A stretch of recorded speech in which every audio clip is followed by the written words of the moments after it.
दोस्तों सबसे पहले ये चार्ट देख लीजिए, एक नज़र डालिए इस चार्ट पे। 5वीं और 8वीं क्लास के लिए अलग सीन है, 9th क्लास का अलग सीन है और 11th क्लास का अलग सीन है। यही चार्ट आपको क्लियर करेगा कि आप पास होने वाले हैं, फेल होने वाले हैं, कंपार्टमेंट आएगी या आपको ग्रेस मार्क्स मिलेगा।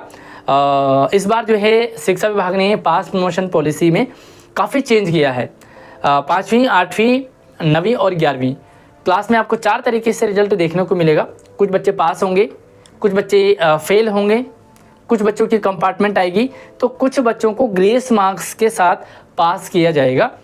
आपकी तरफ से सबसे ज़्यादा पूछा जाने वाला सवाल ये है कि सर मेरे मिड टर्म में तो इतने नंबर आए हैं, मेरे फाइनल में इतने नंबर आए हैं, तो क्या मैं पास हूँ या मैं फेल हूँ या मेरी कंपार्टमेंट आएगी या मुझे ग्रेस मार्क्स मिलेगा या नहीं मिलेगा। तो भाई पूरी चार्ट मैं आपके लिए तैयार करके लाया हूँ। तो काफ़ी मेहनत लगी है इस चार्ट को बनाने में। आपको क्या करना है, कमेंट करने से पहले एक बार वीडियो को ध्यान से देख लें, क्योंकि आपकी सबसे बड़ी कमजोरी है आप लोग कमेंट में सारा जानना चाहते हैं, जबकि मेरी कमजोरी है मैं आपको कहता हूँ कि पहले वीडियो देखिए। ठीक है, तो आगे बढ़ने से पहले वीडियो को लाइक कर लो और अपने दोस्तों को भी शेयर कर देना। साथ में चैनल पर पहली बार आए हो तो सब्सक्राइब कर लो नीचे लाल बटन दबाकर, क्योंकि सफ़र आपका और हमारा और भी काफ़ी लंबा और आगे तक चलेगा। यहाँ पर हम देखेंगे तो 5वीं क्लास है ना। मैं आपको बार बार बताता हूँ कि 3 तरीके से हमारे एग्ज़ाम हैं, mid term exam, annual exam और इंटरनल असेसमेंट।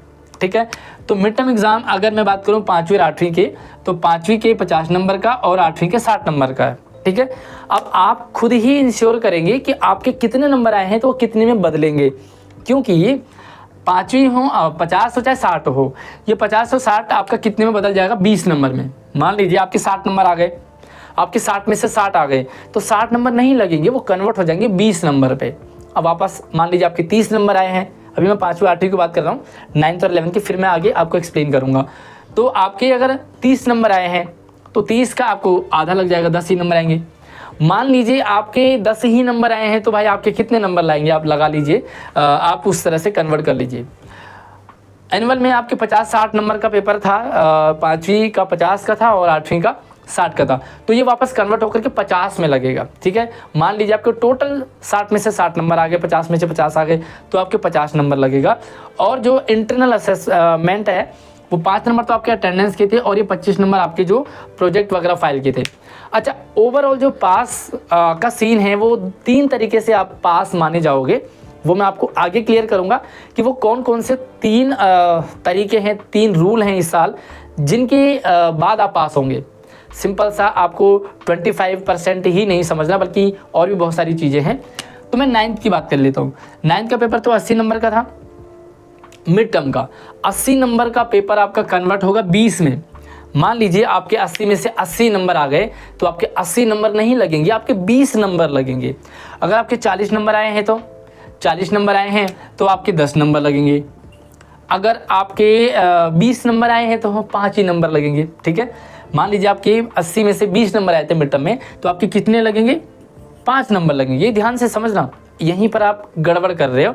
और हाँ, और साथ में अगर आप एनुअल एग्ज़ाम आपने दिया है तो एनुअल एग्ज़ाम आपका 80 नंबर वाला 60 में बदलेगा, है ना। अगर आपके 30 नंबर, मान लीजिए आपके 80 में से 40 नंबर आ गए, ठीक है, तो 40 नंबर में आपके यहाँ भी आधा हो जाएगा, ये 30 लग जाएंगी। ठीक है, मान लीजिए आपके 80 में से 20 नंबर आए हैं, है ना, ये 20 नंबर का बहुत ज़्यादा खेल माना जा रहा है। तो 80 में से अगर हम 20 मान के चलिए, तो आप 80 में से 20 आए हैं तो यहाँ पर आप 15 मान के चलिए, 60 में से 15। ठीक है ना, 80 में से 20 बोले तो 60 में से 15 नंबर। अब 20 नंबर आपके इंटरनल असेसमेंट के थे, जो प्रोजेक्ट वगैरह आप जमा करते हैं। 11th की बात कर लेते हैं, एंड ओवरऑल मैं बाद में बात करूंगा कि भाई कौन से बच्चे पास माने जाएंगे, कौन से फेल। सबसे पहले मैं कन्वर्ट वाला सीन आपको क्लियर कर देता हूँ। 11th क्लास में 2 तरीके से पेपर देखने को मिलता है। कुछ पेपर आपके 70 के होते हैं, कुछ 80 के होते हैं, है ना। कुछ में प्रैक्टिकल वगैरह होता है, जैसे साइंस वगैरह, उसमें आपको 70 का आता है। और कुछ हिंदी वगैरह के जो एग्ज़ाम होते हैं वो आपके 80 नंबर के आते हैं। तो जो प्रैक्टिकल वाले एग्ज़ाम है ना, उसमें आपको 70 वाला 20 में कन्वर्ट हो जाएगा।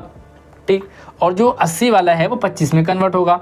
अब मान लीजिए आपके 80 में से मान लीजिए आपके 40 नंबर आ गए, ठीक, आपके 40 नंबर आ गए, तो यहाँ भी आप आधा कर लो, तो लगभग जो है वो आ जाएंगे आपके 12-13, तो ये नंबर आ जाएंगे आपके 13 नंबर के करीब।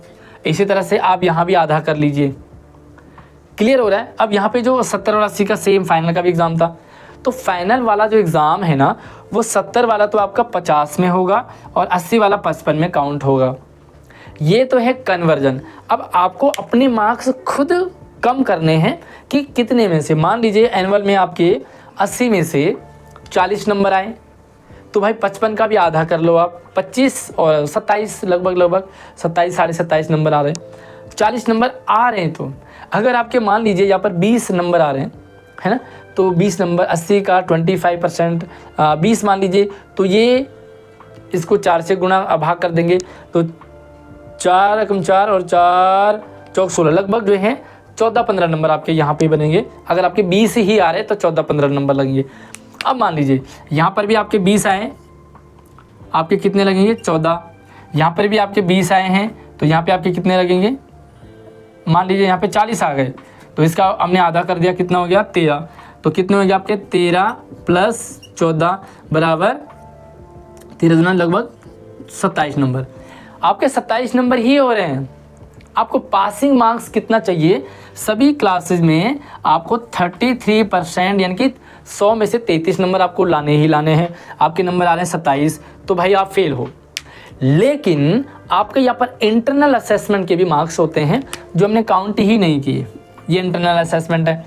11th में 70 वाले पे जो प्रैक्टिकल हैं वहाँ पे 30 नंबर आपके इंटरनल असेसमेंट प्रैक्टिकल के लगते हैं, और जो 80 नंबर का पेपर है वहाँ पर 20 ही नंबर लगेंगे।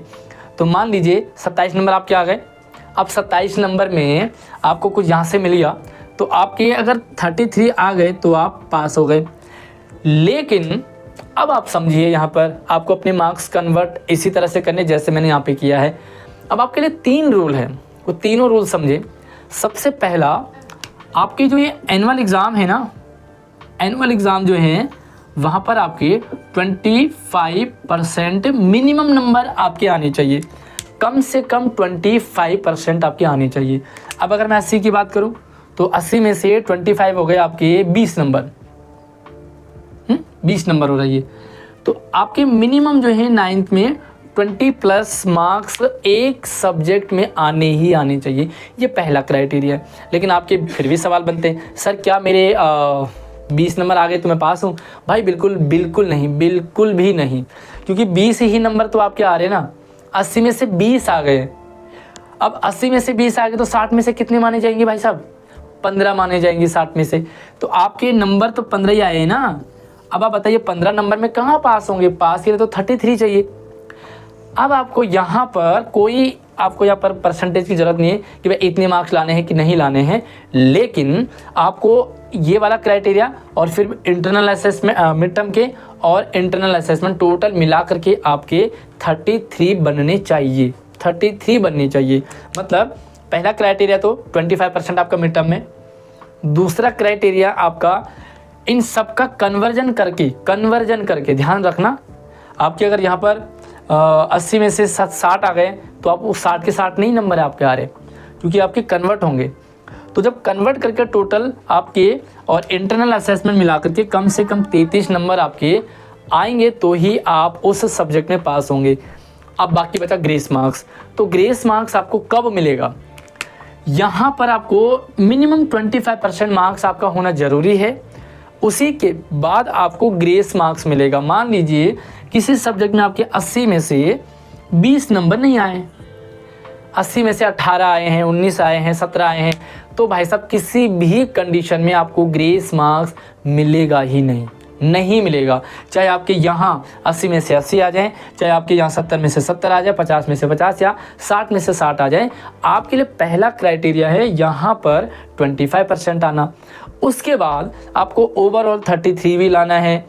एंड एक रूल ये भी है कि आपको यहाँ भी पास होना है और यहाँ भी इंटरनल असेसमेंट में भी आपको 33% लाना ज़रूरी है।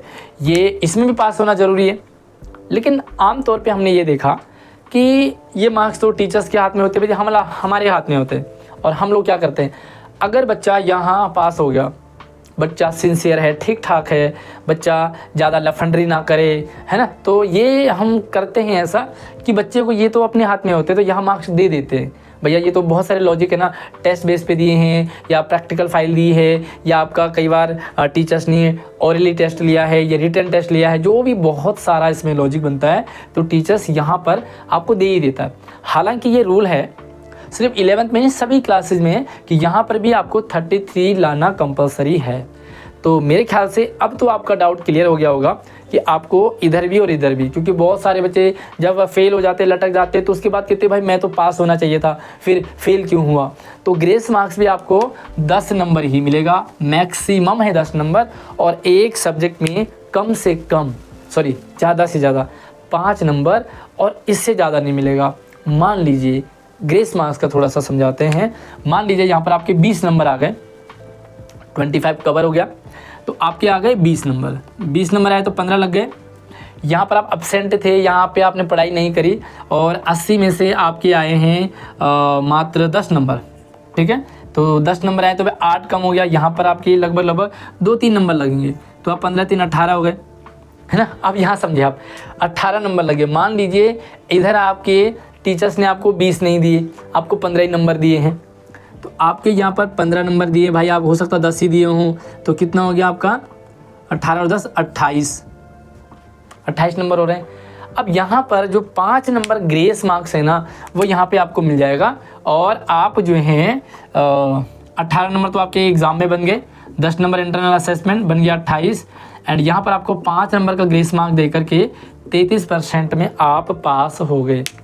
तो ये एक पॉलिसी थी जो इस बार डिपार्टमेंट ने की थी, जो 5वीं 8वीं और 5वीं 8वीं 9th और 11th सभी के लिए सेम ही रहेगा।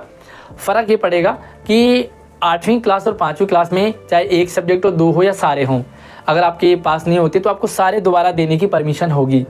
9th क्लास में 2 सब्जेक्ट में आपके कंपार्टमेंट आ सकती है, 3 में आएगा तो आप फेल हो गए, और 11th क्लास में ये एक ही सब्जेक्ट में आपको मौका मिलता है। एक सब्जेक्ट में आपकी कंपार्टमेंट आई है तो आप दोबारा दे सकते हैं, और अगर आपके 2 सब्जेक्ट 3 में आ गई तो भाई साहब आपको दोबारा पूरी 11th अगले साल करनी पड़ेगी, यानी कि आपको फेल काउंट कर दिया जाएगा। एक और जो डाउट बच्चों के मन में है कि ग्रेस मार्क्स कौन देता है, तो ग्रेस मार्क्स आपको टीचर्स नहीं देते, ना स्कूल देता है, ना प्रिंसिपल के हाथ में होता है। ये सीधा का सीधा शिक्षा विभाग डिपार्टमेंट करता है और अपने आप लॉजिक जोड़ता है। बाकी आपको सबसे ज़्यादा डर किस सब्जेक्ट में लग रहा है और सबसे अच्छे मार्क्स आपके किस सब्जेक्ट में आने वाले हैं, कमेंट में ज़रूर बताइए। वीडियो को लाइक करके शेयरिंग कर दो अपने दोस्तों को। अगली वीडियो में मिलेंगे भाई, चैनल को सब्सक्राइब जरूर कर लेना, और एक प्यारा सा कमेंट आप जरूर करें कि अब आपको समझ में आया या नहीं आया। अगली वीडियो में मिलें, तब तक आप अपना ख्याल रखिए। जय हिंद।